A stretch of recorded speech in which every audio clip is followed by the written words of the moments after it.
دراصل دوستو یہ کہانی ہے ادونیا نام کے ایک ایسے انسان کی کہ جو رشتے میں جہاں ایک طرف ایک مشہور پیغمبر یعنی کہ حضرت داؤد علیہ السلام کا بیٹا ہوا کرتا تھا تو وہیں دوسری طرف حضرت سلیمان علیہ السلام کا بھائی ہوا کرتا تھا۔ یاد رہے کہ یہ وہی حضرت داؤد علیہ السلام اور حضرت سلیمان علیہ السلام ہیں کہ جن کو اسلام کے ساتھ ساتھ یہودیوں اور عیسائیوں میں بھی حد سے زیادہ اہمیت دی جاتی ہے۔ ان تینوں ہی مذہبوں کی کتابوں میں نہ صرف ان دونوں نبیوں کا خوب بڑھ چڑھ کر نام آیا ہے بلکہ ان کو الگ الگ ناموں سے بھی جانا جاتا ہے، کیونکہ جہاں ایک طرف مسلمان ان دونوں ہی نبیوں کو حضرت داؤد اور حضرت سلیمان علیہ السلام کے نام سے جانتے ہیں تو وہیں دوسری طرف عیسائی اور یہودی ان کو ڈیوڈ اور سولومون کے نام سے پکارتے ہیں۔ یاد رہے دوستو کہ ادونیا اور حضرت سلیمان علیہ السلام آپس میں بھائی ضرور تھے مگر یہ دونوں سگے بھائی نہیں تھے۔ اس کی وجہ یہ تھی کہ یہ دونوں حضرت داؤد علیہ السلام کی الگ الگ بیویوں سے تھے۔ ادونیا نام کا یہ انسان خوبصورت تو تھا ہی اور ساتھ ہی ساتھ بے انتہا طاقتور بھی تھا،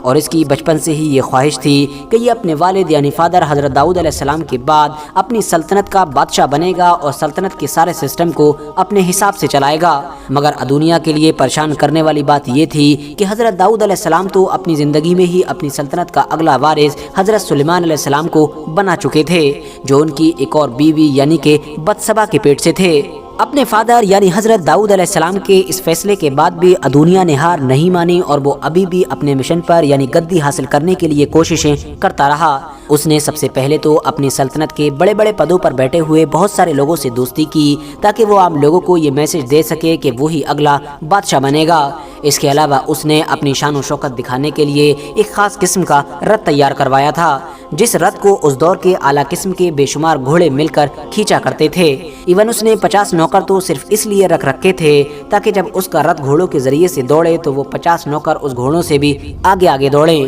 اس ساری جھوٹی شان و شوکت کی مدد سے ادونیا عام لوگوں کو یہ میسج دینا چاہتا تھا کہ اس کے فادر یعنی کہ حضرت داؤد علیہ السلام کے بعد اس سلطنت میں اس جیسا کوئی بھی نہیں ہے، اور اب دھیرے دھیرے بڑے بڑے لوگوں کے ساتھ اس کی دوستی کی وجہ سے اور اس طرح کی شان و شوکت دکھنے کی وجہ سے عام لوگوں کو یہ لگنے بھی لگا تھا کہ شاید حضرت داؤد علیہ السلام کے بعد ان کی سلطنت کا وارث کوئی اور نہیں بلکہ ادونیا ہی بنے گا۔ بنی اسرائیل کے عام لوگوں کا یہ گمان اس وقت یقین میں بدل گیا کہ جب ایک دن ادونیا نے بنی اسرائیل کی مقدس قربان گاہ پر جا کر تمام سلطنت سے لائے گئی اعلیٰ قسم کے بھیڑوں، بچڑوں اور اس طرح کے سبھی جانوروں کی قربانی دے دی۔ اب تو عام لوگ یہی سمجھنے لگے کہ ہو نہ ہو اب ادونیا ہی سلطنت کا اگلا حکمران بنے گا۔ جس وقت ادونیا نے یہ کام کیا تھا اس وقت اس محفل میں حضرت یعقوب علیہ السلام کے کچھ خاص وفاداروں کو چھوڑ کر اور حضرت سلیمان علیہ السلام کو چھوڑ کر لگ بھگ سبھی لوگ موجود تھے، یعنی سلطنت کے سارے طاقتور اور مشہور لوگ۔ اس کے علاوہ ادونیا کے باقی سارے بھائی بھی موجود تھے۔ یہ وہ دور تھا کہ جب حضرت داؤد علیہ السلام کی عمر کافی ہو چکی تھی اور ضعیفی کی وجہ سے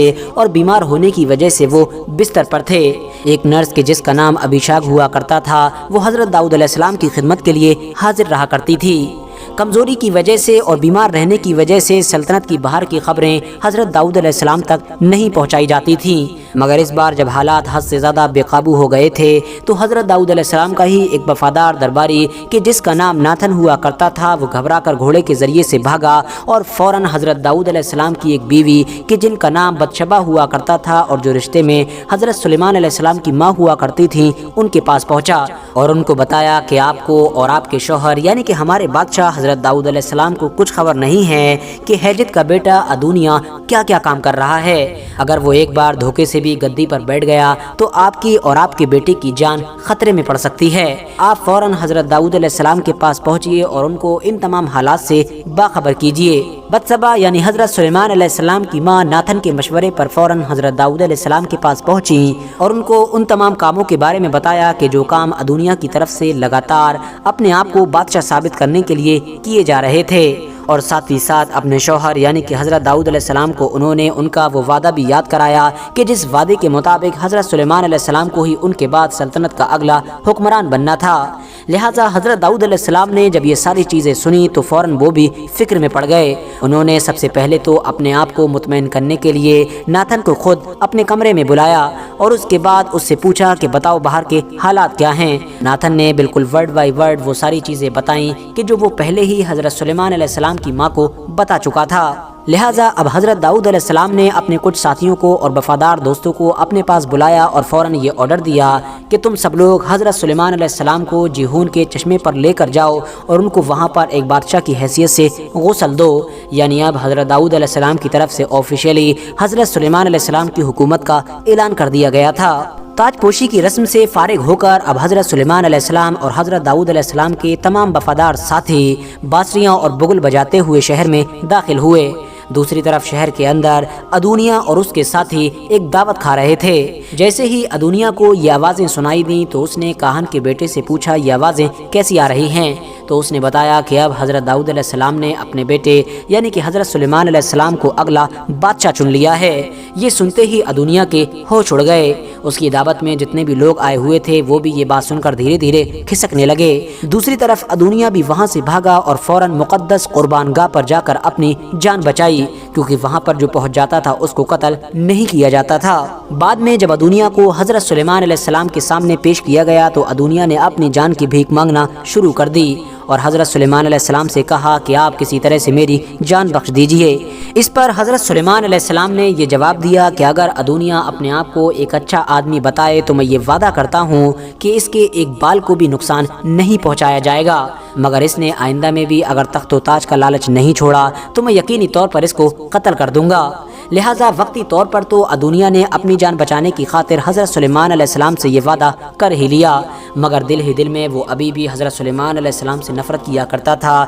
اور اپنے آپ کو ہی بنی اسرائیل کا اصلی بادشاہ سمجھا کرتا تھا اور بس موقع کی تلاش کر رہا تھا۔ اور آخرکار ایک دن اس کو وہ موقع مل ہی گیا اور اس بار وہ حضرت سلیمان علیہ السلام کی ماں کے پاس پہنچا اور ان سے یہ درخواست کی کہ دراصل وہ ابیشاگ نامی اس لڑکی سے شادی کرنا چاہتا ہے کہ جو لڑکی حضرت داؤد علیہ السلام کے آخری دنوں میں ان کا خیال رکھا کرتی تھی اور ان کی بے انتہا خدمت کیا کرتی تھی۔ دراصل دوستو ابیشاگ نام کی یہ جو لڑکی تھی اس کو پوری ہی سلطنت میں بہت زیادہ اہمیت دی جاتی تھی۔ لوگ اس سے بے انتہا محبت کیا کرتے تھے اور اس کو مقدس سمجھا کرتے تھے، وہ اس لیے کیونکہ اس نے حضرت داؤد علیہ السلام کی آخری دنوں میں بہت زیادہ خدمت کی تھی۔ لہٰذا ادونیا اب ابیشاگ نام کی اس لڑکی کی مدد سے نہ صرف حکومت میں رہنے والے سبھی لوگوں کے دلوں پر راج کرنا چاہتا تھا بلکہ حکومت بھی حاصل کرنا چاہتا تھا۔ بتسیبہ اس کی یہ گزارش لے کر اپنے بیٹے یعنی کہ حضرت سلیمان علیہ السلام کے پاس حاضر ہوئیں اور ان کو اس کی خواہش سے آگاہ کیا، مگر حضرت سلیمان علیہ السلام جو آلریڈی حد سے زیادہ ہوشیار حکمران تھے وہ فوراً اس کے پورے منصوبے کو سمجھ گئے